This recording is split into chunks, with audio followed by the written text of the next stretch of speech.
Hola amigos, ¿cómo estáis? Este es el primer vídeo que subimos en El Espejo después de conocerse que Rusia había comenzado una operación especial en Ucrania. Creo que es muy necesario recordarlo. Yo por mi parte siempre he sostenido que el día en que se enfrenten directamente Estados Unidos y Rusia la guerra nuclear es inevitable, por eso es muy recomendable recordar cuándo empezó en Ucrania, y lo que se decía por aquel entonces. Y que era lo siguiente. Momentos muy complicados. Falsimedia está arrastrando a las ciudadanías en la dirección del camino del no retorno. Lo que estamos viendo estos días es para echarse las manos a la cabeza. Tengo que reconocer que todavía quedan personas que son capaces de no vender su capacidad analítica, y las explican ante el asombro de sus compañeros de tertulia. Por lo demás, es una auténtica vergüenza ver lo que esta gente de Falsimedia hace con las sociedades, y cómo se aferran a salvar el estatus de sus élites financieras bajo el disfraz de pertenecer a lo que ellos llaman mundo libre, donde la libertad solo existe para las clases sociales altas, y toda la economía de sus sociedades está en manos del 1% de la población. Y la gran parte del resto está en las colas del hambre mendigando un plato de comida, o en las colas del paro mendigando un puesto de trabajo precario. Ahora desgraciadamente ha comenzado una guerra en Ucrania, que por otra parte estaba más que cantada desde que terminó la anterior y no se implementaron los acuerdos de Minsk.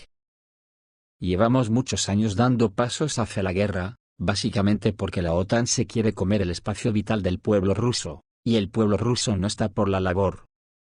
Ahora es Falsimedia el mayor peligro para la humanidad, porque Falsimedia envenena las cabezas de los políticos, y si estáis viendo las noticias de estos días lo podréis confirmar.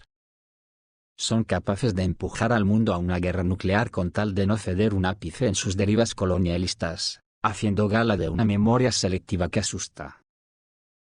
Llega a ser tan selectiva, que solo se acuerdan de lo que está pasando ahora mismo, y la historia que vaya más allá de las últimas 48 horas no interesa recordarla, ni que la recordemos. Pero esa historia existe y de ella tenemos que aprender para evitar que las sociedades las dominen Falsimedia y sus huestes. Voy a poner un ejemplo esclarecedor. En España el 83% de los medios de comunicación lo controlan 4 consejos de administración, que a su vez están controlados por las familias de banqueros y millonarios varios, junto con los que se llaman fondos de inversión buitres. Dándose la paradoja que una de las cadenas más importantes de España es controlada por el italiano Silvio Berlusconi. Y ya para centrarnos en la guerra de Ucrania. De los cuarteles generales de la OTAN, no están llegando noticias tranquilizadoras. Hay 2 o 3, a las que tenemos que prestar suma atención. En la reunión de ayer se celebró con todos los miembros de la OTAN, también estaban como invitados especiales Suecia y Finlandia, con lo que eso supone de echar más leña al fuego. Pues bien, la Alianza del Atlántico Norte, según el portal suizo de noticias, Swissinfo, ha decidido transferir urgentemente los sistemas de defensa aérea a las Fuerzas Armadas de Ucrania, lo que permitirá resistir los ataques aéreos rusos. Los datos sobre este tema fueron anunciados por el secretario general de la OTAN, Jens Stoltenberg. Los sistemas de defensa aérea llegaron inicialmente desde la vecina Polonia, pues a la hora actual ya se sabe que varias columnas con diversos tipos de armamento se desplazan hacia la frontera con Ucrania, que por cierto, también fue confirmado en la propia Polonia. El secretario general de la OTAN, Jens Stoltenberg, dijo el viernes que la alianza está desplegando partes de su fuerza de respuesta lista para el combate y continuará enviando armas a Ucrania, incluido equipo de defensa aérea. Informa Swissinfo con referencia a la agencia de noticias Reuters. Por el momento, hay información de que no se trata de sistemas de misiles antiaéreos portátiles, sino de sistemas de defensa aérea en un chasis con ruedas, ya que apareció información posterior, de que Stinger-Pads adicionales se transferirían a Ucrania en un futuro próximo. Al mismo tiempo, Rusia puede considerar las acciones de Occidente como una provocación abierta. Esto no descarta la probabilidad de posibles enfrentamientos con países de la OTAN si la alianza decide intervenir en la operación especial rusa en Ucrania. Y se ha conocido hoy mismo que en la región de Moscú, notaron que los sistemas de misiles estratégicos Topol-M avanzaban en una dirección desconocida. En la carretera de circunvalación de Moscú, y más tarde en uno de los distritos de la región de Moscú, los sistemas de misiles estratégicos Topol-M fueron vistos moviéndose en una dirección desconocida. Esto sucedió en el contexto de una declaración del Ministerio de Relaciones Exteriores de Rusia de que Ucrania se negó a realizar negociaciones.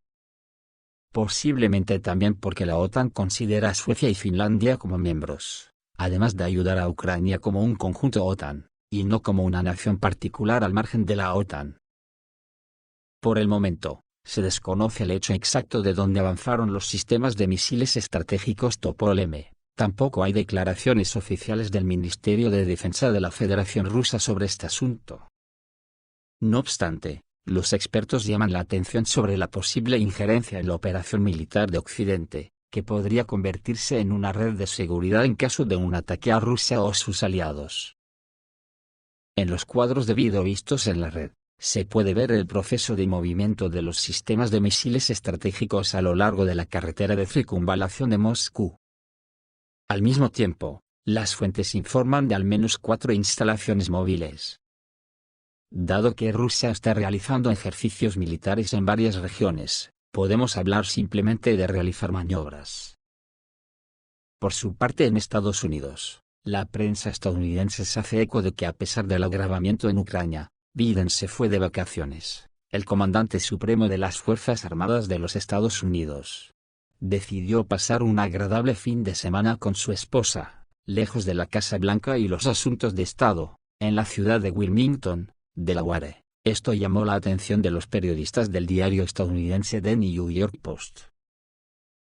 Están indignados porque a pesar del agravamiento en Ucrania, Biden se fue de vacaciones. La prensa estadounidense cree que el jefe de la nación no tiene derecho a descansar cuando Europa se encuentra en su tercer día del que es, según apunta la publicación, el mayor conflicto armado desde 1945. Aquí hay que notar otro ejemplo más de la memoria selectiva de los medios occidentales. Desde 1945, no ha pasado nada en Corea, ni en Vietnam, ni en Irak, ni en Libia, ni en Siria, ni en Yugoslavia, ni en Yemen. Se me cansa el dedo. El motivo de la publicación en el diario fue la aparición ante las cámaras del mandatario junto a la primera dama Jill Biden, partiendo el viernes en el helicóptero Marine One, hacia su domicilio en Delaware. Fue en Wilmington donde los periódicos calcularon que el líder del pueblo estadounidense pasó el 28% de su primer año en el cargo. Este hecho causa gran indignación entre los críticos de Biden. Anteriormente, el presidente estadounidense ordenó al Departamento de Estado que brindara asistencia militar de inmediato a Ucrania. Encomendó personalmente esta tarea al secretario de Estado Antony Blinken. El memorando correspondiente fue publicado en el sitio web oficial de la Casa Blanca. Y volviendo a Falsimedia, hay que decir que si esta guerra en Ucrania estaba más que cantada, lo que más extrañaba era que nadie se manifestara en contra. Si os acordáis de las semanas previas a la invasión de Irak, las manifestaciones contra la guerra eran masivas en todo el planeta, pero eso, al trío de las Azores le dio igual. Sin embargo, en esta guerra que como he dicho antes estaba cantada, no se ha movilizado nadie hasta que no ha estallado, y ahora una vez empezada es cuando la sociedad se está movilizando. Esto es todo, amigos, reciban un saludo.